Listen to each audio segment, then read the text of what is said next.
from our friends as well as our adversaries.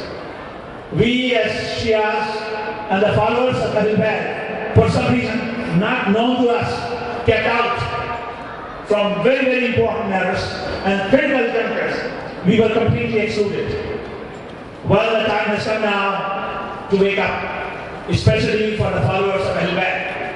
We have to recognize and we have to realize that our time has come and we have to participate, we have to show numbers.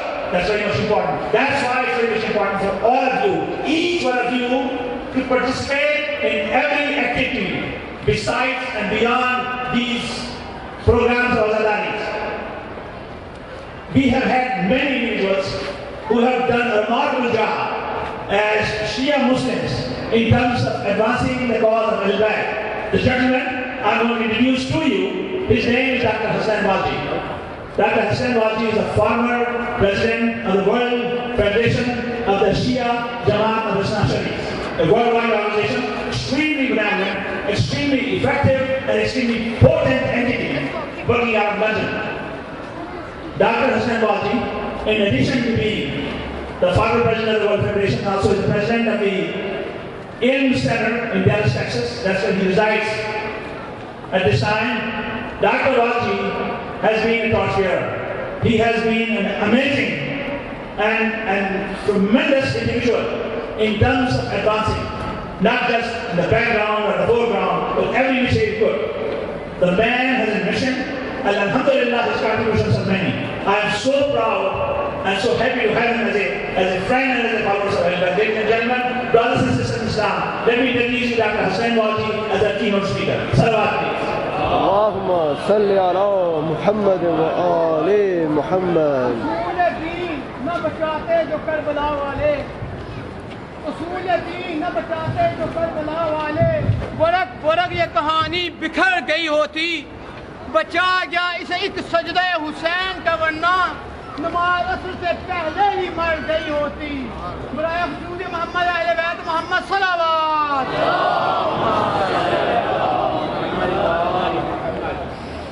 أعوذ بالله من الشيطان اللعين الرجيم. بسم الله الرحمن الرحيم. الحمد لله الذي هدانا لهذا وما كنا لنهتدي لولا أن هدانا الله. والحمد لله الذي جعلني من أمتي سيد المرسلين خاتم النبيين طه وياسين أحمد محمود أبو القاسم محمد. ومن المحبين وإكرام الطاهرين لعنة القائمين من الآن إلى يوم الدين على أعدائهم. أما بعد، قال الله سبحانه وتعالى في كتابه المجيد وفرقانه الحميد وقوله الحق. بسم الله الرحمن الرحيم. لن تنالوا البر حتى تنفقوا مما تحبون. سلام.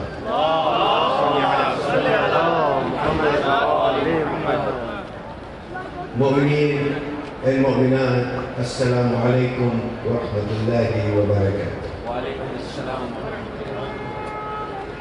We're gathered here.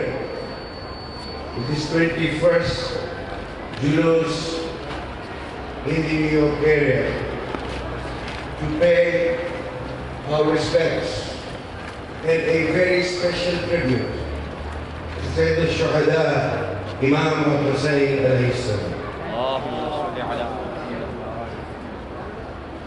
My friends, the speakers before me have talked to us about the reaction to the school of Ahlul Bayt alayhi salam.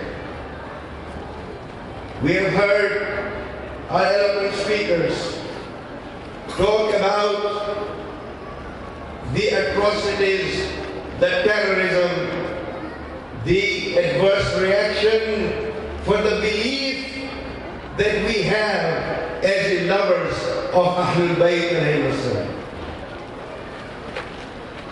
In order to recognize the beauty of sunrise, the beauty of a day, one needs to understand what darkness and night is.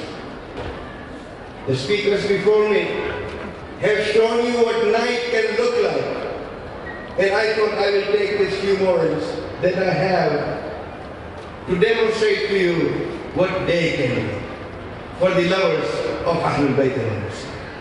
And that day, that sunrise, that brightness is the one that will lift the spirits of not only the lovers of Ahlul Bayt al-Islam, but the entire humanity, because that is the message of Husayn al-Islam.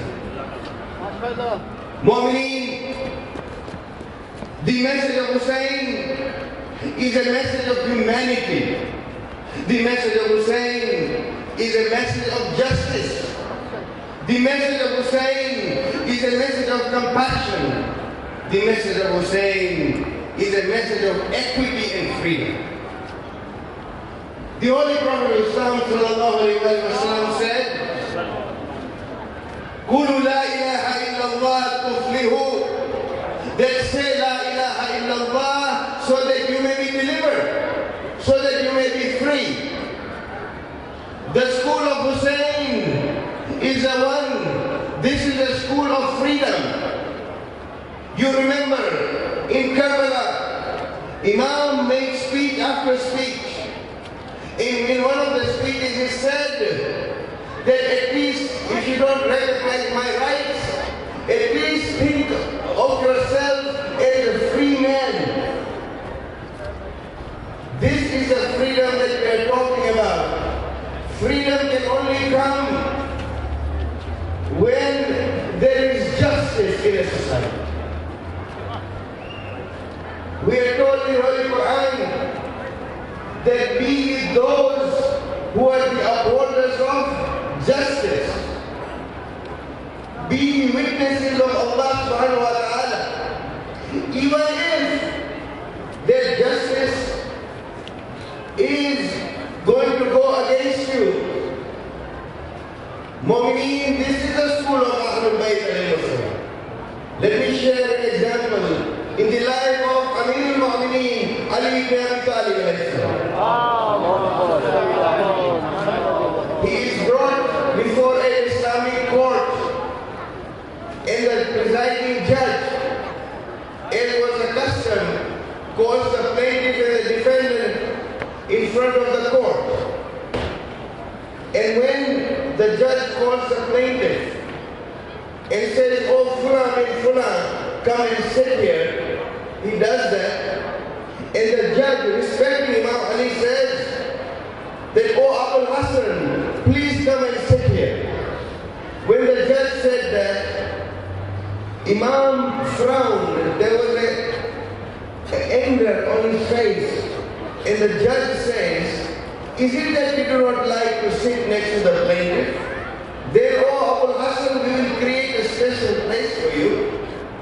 And Imam said, "You do not understand, do you? By calling him by his first name and by calling me by my kunya, by my title, you have already shown preference towards me, and as a judge, you are not fit to judge." When you have this kind of justice inculcated in a human being, then is when you can have freedom in a society.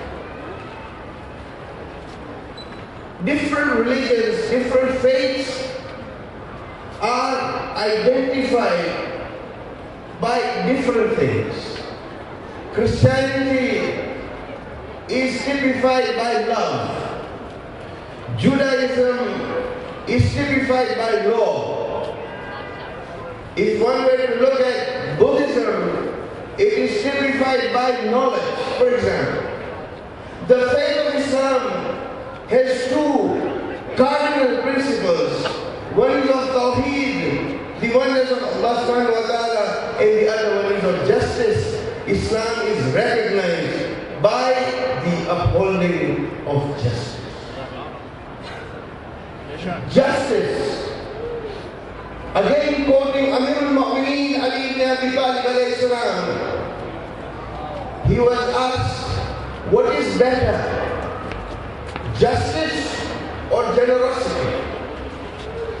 One would have thought that being generous, being philanthropic, helping others is a virtue. And Imam may have said that, of course, charity, generosity. No. Imam said, this is the school of Ahlul Bayt.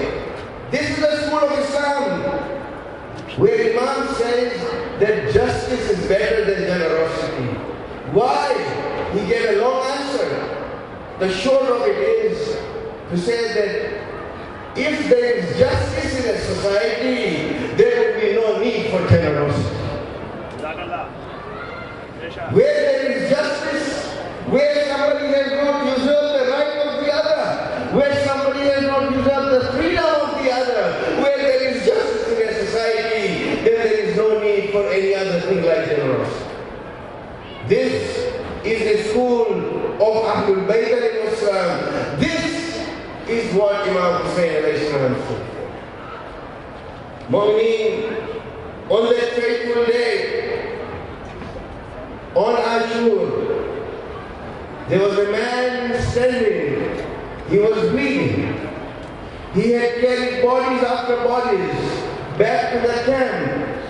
And finally, when all had given their lives, he calls out to the people and says, "Hal min nasirin yansur." Is there any helper who will come to my aid? Who was he calling out to? All those who would have helped him were dead. And it is said that he turns in 4 directions and says this istighatha, this call, where this call was a call for the upholders of justice for all times. This was a call, and my friends, what we have done is, the infants who have come here, our seniors who have joined us, our ladies who have joined us, our brothers who have joined us, young and old, have all answered to that call to say that, oh Husayn, we are here in the middle of New York to answer to your call to see that we uphold justice. Justice is what we are seeking. Justice is what we wish to establish, and this is a society of justice. But in order to establish that justice, that Allah must be in me as an individual so that I can go out to the rest of society as a just person. And here in the Holy Quran says that we upholders of justice. Ya ayyuhallazina amanu kunu qawwamina bil qist. That be the upholders of justice, then let us analyze it. This is a message for us, for Muslims, and for the rest of the world. We are upset, and so we should be, by the cartoons that are being depicted in papers in Denmark. There are demonstrations that take place, and so they should. Where there is an attack on the Holy Prophet or his personality, Muslims must stand up and rise and protest. And there is no question about it. But my friends, where is the justice in us? When people are being killed innocently, when planes are being driven into buildings, when there is innocent killing, why do Muslims do not come up as upholders of justice to say that not a single drop of blood should be shed? This is justice against ourselves, and this is the level, this is what Husayn stood for. Morning, I will not lengthen this. Suffice to say that the message of humanity has to be carried. We are here as those who have been called a balanced nation by the Holy Quran. وَكَذَلِكَ جَعَلْنَاكُمْ أُمَّةً وَسَطًا لِتَكُونُوا شُهَدَاءَ عَلَى النَّاسِ. We have created you a nation most balanced so that you may be a witness and example upon mankind. The school of Husayn is the one that will teach us to be that example. But we must act. We must act. This julus must be a beacon of the teaching of Ahlul Bayt alayhi salam, so that the Protestants will give their own message. Mu'mineen, we have to give a positive message. Otherwise, as the couplet goes, that Gehware Beshir pe roe to baat. Hisar की रोशनी में आंखें न खुली, हिम्मत की मुसव्वरी में आंखें न खुली, गहवारे देशीर पे रोए तो बहुत, गहवारे जिंदगी में आंखें न खुली. Let us open our eyes. Let us open the eyes of the others about the school of humanity, the school of justice, and the school that is going to uphold. Because Imam Husain's struggle was the struggle of Nabi Adam. His struggle was the struggle of Nuh. His struggle was the struggle of Musa. His struggle was the struggle of Ibrahim. His struggle was the struggle of Jesus. His struggle was the struggle of the Holy Prophet sallallahu alaihi wasallam. His struggle was the struggle of humanity, of evil and good.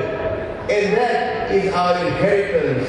And that is what we must strive for. Because it was for that reason when Imam Husain goes and we heard that this is the right of children, that he goes to the battlefield and people think that he was begging the Quran. Imam brings a 6-month-old baby to sacrifice so that one can understand the difference between good and evil. We are responsible to ensure that we are on the side of good and not on the side of evil. That is our goal. Wassalamu alaikum wa rahmatullahi wa barakatuh.